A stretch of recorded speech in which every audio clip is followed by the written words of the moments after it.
ಎಲ್ಲರಿಗೂ ನಮಸ್ಕಾರ. ಸಿಂಹ ರಾಶಿಯವರಿಗೆ ಏನು ಹೇಳೋದು ಗೊತ್ತಾಗ್ತಿಲ್ಲ. ಬಹಳ ವಿಶೇಷವಾಗಿ ಶುಕ್ರ ತುಂಬ ಲಾಭವನ್ನು ಕೊಡಬೇಕು. ಶುಕ್ರ ಈ ವಾರ ಸಿಂಹ ರಾಶಿಗೆ 12ನೇ ಮನೆಯಲ್ಲಿದ್ದಾನೆ.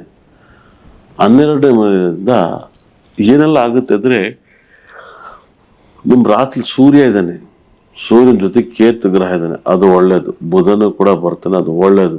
ಆದರೆ ಶುಕ್ರ 12ನೇ ಮನೆ ಇರಬಾರ್ದು. ಶುಕ್ರ 12ನೇ ಮನೆ ಇದ್ರೆ ತುಂಬ ಫೈನಾನ್ಸ್ ಬಹಳ ವಿಶೇಷವಾಗಿ.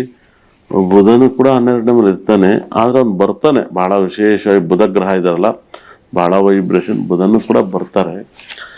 ಒಂದು 4 ದಿವಸ ಬುಧ 12ನೇ ಮನೆ ಇರ್ತಾನೆ, ಶುಕ್ರನು ಕೂಡ 12ನೇ ಮನೆ ಇರ್ತಾನೆ. ಇದರಿಂದ ನಿಮಗೆ ತುಂಬ ಇಲ್ಲಿಗೆ ಬಂದಿದ್ದು ಊಟ ಆಚೆ ಬಿದ್ದೋಗ್ಬಿಟ್ಟೆ, ಬಾಯಿಗೆ ಬಂದು ತುತ್ತು ತಿನ್ನಕ್ಕಾಗಲ್ಲ. ಇಲ್ಲಿ ಶುಕ್ರನ ಬುಧನು ನಿಮಗೆ ತುಂಬ ತೊಂದರೆ ಕೊಡೋದ್ರಿಂದ ಹೇಳಿ ಕೇಳಿ ಶುಕ್ರ ನಿಮ್ಗೆ ತುಂಬ ತೊಂದರೆ ಕೊಡ್ತಾವನೆ. ಶುಕ್ರ ಇಷ್ಟೊಂದು ತೊಂದರೆ ಕೊಡೋಕ್ಕೆ ಕಾರಣ ಅವನು 12ನೇ ಮನೆ ಇದ್ದಾನೆ. ಯಾಕಂದ್ರೆ 4ನೇ ಮನೆ ಅಧಿಪತಿ, 10ನೇ ಮನೆ ಅಧಿಪತಿ 12ನೇ ಮನೆ ಇದ್ದಾರೆ. ಅಂದ್ರೆ ಕೆಲಸ ಕಾರ್ಯದಲ್ಲಿ ನೀವು ಸಾಕಷ್ಟು ತೊಂದರೆನ ಅನುಭವಿಸ್ತೀರ ಅಂತ ಹೇಳುತ್ತೆ. ಕೆಲಸದಲ್ಲಿ ತುಂಬಾ ತೊಂದರೆನ ಅನುಭವಿಸುತ್ತೆ. ಸಂಬಂಧದಲ್ಲಿ ಏನಾದ್ರು ಒಂದು ಸಾವು ನೋವು ಆಗಿರುತ್ತೆ, ಇಲ್ಲ ಮುಂದೆ ಒಂದು ಆಗುತ್ತೆ. ಯಾಕಂದ್ರೆ ತಾಯಿ ಅಂದ್ರೆ ಅಜ್ಜಿ, ಅತ್ತೆ, ಚಿಕ್ಕಮ್ಮ, ದೊಡ್ಡಮ್ಮ, ಅತ್ತೆ, ಈ ಥರದೆಲ್ಲ ಒಂದು ತೊಂದರೆಗಳು ಅನುಭವಿಸ್ತಾರೆ. ಆರೋಗ್ಯ ರೀತಿಯಲ್ಲಿ ಸಮಸ್ಯೆನ ಅನುಭವಿಸ್ತಾರೆ ಅಂತ ಹೇಳುತ್ತೆ. ಸಿಂಹ ರಾಶಿಯವರಿಗೆ ಸಾಕಷ್ಟು ತೊಂದರೆಗಳು ಬರುತ್ತೆ.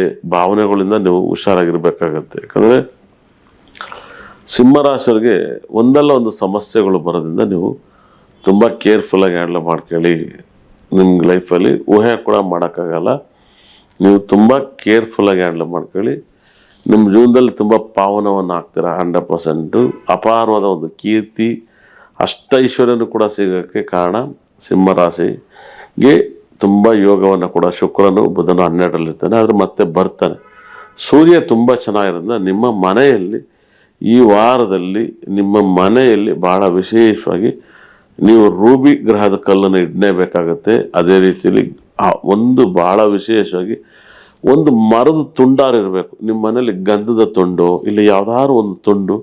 ಮತ್ತೆ ನೀವು ಈ ವಾರ ಯಾವ್ದಾದ್ರು ತುಂಡು ಮಾಲೆಯನ್ನು ಹಾಕಿದಾಗ ತುಂಬ ರಾಜಯೋಗನ ಕೊಡ್ತಾರೆ. ಬಹಳ ವಿಶೇಷವಾಗಿ ಮಾಲೆಯನ್ನು ಹಾಕಬೇಕು, ತುಂಬ ಇಂಪ್ರೂವ್ಮೆಂಟ್ ಆಗ್ತಾರೆ. ಮರದ ಮಾಲೆಗಳು ಹಾಕೋದು, ಗಂಧದ ಮಾಲೆ ಹಾಕಿದ್ರೆ ತುಂಬ ಒಳ್ಳೇದಾಗುತ್ತೆ. ಗಂಧದ ಮಾಲೆ ಹಾಕಿ ನಿಮ್ಮ ಜೀವನ ಪಾವನ ಆಗುತ್ತೆ. ಮತ್ತು ಗಂಧದ ಮರ ಮುಟ್ಟೋದ್ರಿಂದ ನಿಮ್ಮ ಲೈಫಲ್ಲಿ ತುಂಬ ತುಂಬ ತುಂಬ ಇಂಪ್ರೂವ್ಮೆಂಟ್ ಆಗುತ್ತೆ ಅಂತ ಹೇಳುತ್ತೆ. ಅಷ್ಟೈಶ್ವರ್ಯನು ಕೂಡ ಸಿಂಹ ರಾಶಿ ಕೊಡ್ತಾನೆ. ಸಿಂಹ ರಾಶಿಗೆ ಅಂಥ ಯೋಗವನ್ನು ಕೊಡೋದ್ರಿಂದ ನಿಮ್ಮ ಜೀವನ ಪಾವನ ಆಗುತ್ತೆ. ಕೇತು ಗ್ರಹ ನಿಮಗೆ ತುಂಬ ಲಾಭವನ್ನು ಕೊಡ್ತಾನೆ.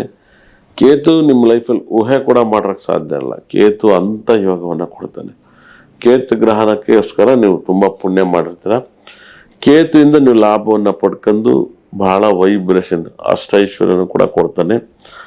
ಕೇತುನ ನೀವು ಲಾಭಕ್ಕೆ ಪಡ್ಕೊಂಡಾಗ ನಿಮ್ಮ ಲೈಫಲ್ಲಿ ಸಕಲ ಸಂಪತ್ತು ಐಶ್ವರ್ಯನ ಕೊಡ್ತಾನೆ. ಮತ್ತೆ ಕೇತು ಗ್ರಹಕ್ಕೋಸ್ಕರ ನೀವು ಬಿಳಿ ಎಕ್ಕದ ಗಿಡವನ್ನು ನೀವು ಪೂಜೆ ಮಾಡಿ ನಿಮ್ಮ ಜೀವನ ಪಾವನ ಆಗುತ್ತೆ. ಮತ್ತೆ ನೀವೇನಾದ್ರು ಜೀವನದಲ್ಲಿ ಸಕಲ ಸಂಪತ್ತು ಐಶ್ವರ್ಯನ ಕೊಡಬೇಕು ಅಂದರೆ ನಿಮ್ಮ ಲೈಫಲ್ಲಿ ಊಹೆ ಕೂಡ ಮಾಡೋಕ್ಕೆ ಸಾಧ್ಯ ಇರಲ್ಲ. ಬಂಗಾರದ ಒಂದು ಯೋಗವನ್ನು ಕೊಡೋಂಥ ಗ್ರಹ ನಿಮಗೆ ಸೂರ್ಯನೇ ಆಗಿರೋದ್ರಿಂದ ಗುರು ತುಂಬ ಚೆನ್ನಾಗಿದೆ. ಗುರು 11ನೇ ಮನೆಯಲ್ಲಿದ್ದಾನೆ. ಎಲ್ಲ ಯೋಗನು ಸಿಂಹ ರಾಶಿ ಕೊಡ್ತಾನೆ. ಒಳ್ಳೇದಾಗಲಿ. ಇದೆಲ್ಲ ನಿಮಗೆ 12 ರಾಶಿ ಫಲವನ್ನು ಹೇಳಿದ್ದೀನಿ. ನಿಮ್ಗೆ ಇದೆಲ್ಲ ಪರಿಹಾರ ಬೇಕು ಅಂದರೆ ನಮ್ಮಲ್ಲಿ ಸಿಗುವಂಥ ಸ್ಟೋನನ್ನು ಅತಿ ಹೆಚ್ಚು ಪರಿಹಾರ ಒಂದು ಮಾಟ ಮಂತ್ರ ವಾಮಾಚಾರ ಆಗಿರುತ್ತೆ. ನಿಮ್ಮ ಮಕ್ಕಳು ಓದಬೇಕು, ಓದಕ್ಕೆ ತೊಂದರೆ ಆಗ್ತಾ ಇರುತ್ತೆ, ಇದನ್ನೆಲ್ಲವೂ ಕೂಡ ಓದಬೇಕು. ಮನೆಯಲ್ಲಿ ದುಡ್ಡು ನಿಲ್ಲಬೇಕು, ಫೈನಾನ್ಸ್ ಇಂಪ್ರೂವ್ಮೆಂಟ್ ಆಗಬೇಕು. ಇವಕ್ಕೆಲ್ಲ ಸ್ಟೋನ್ಸ್ಗಳನ್ನ ಕೊಡೋದ್ರಿಂದ ನೀವು ಸ್ಟೋನ್ ಅತಿ ಹೆಚ್ಚು ಯೂಸ್ ಮಾಡಿ. ಅದು ಬ್ಯಾಸ್ಲೆಟ್ ಆಗಿರ್ಬೋದು, ಕೈ ಸ್ಟೋನ್ಸ್ ಆಗಿರ್ಬೋದು, ತುಂಬ ಒಳ್ಳೆ ರಿಸಲ್ಟನ್ನು ಕೊಡುತ್ತೆ. ನಿಮ್ಮ ಲೈಫಲ್ಲಿ ಸಾಕಷ್ಟು ತೊಂದರೆಯನ್ನು, ಎಷ್ಟೇ ಕಷ್ಟ ಮನುಷ್ಯನಿಗೆ ಬದಲೇ ಮಾರಕ್ಕೆ ಬರಲ್ಲ.